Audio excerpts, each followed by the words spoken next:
بل هم في شك يلعبون فارتقب يوم تأتي السماء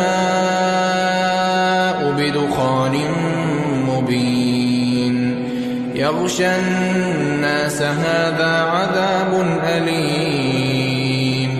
ربنا اكشف عنا العذاب إنا مؤمنون أنى لهم الذكرى وقد جاءهم رسول مبين ثم تولوا عنه وقالوا معلم مجنون إنا كاشف العذاب قليلا إنكم عائدون يوم نبطش البطشة الكبرى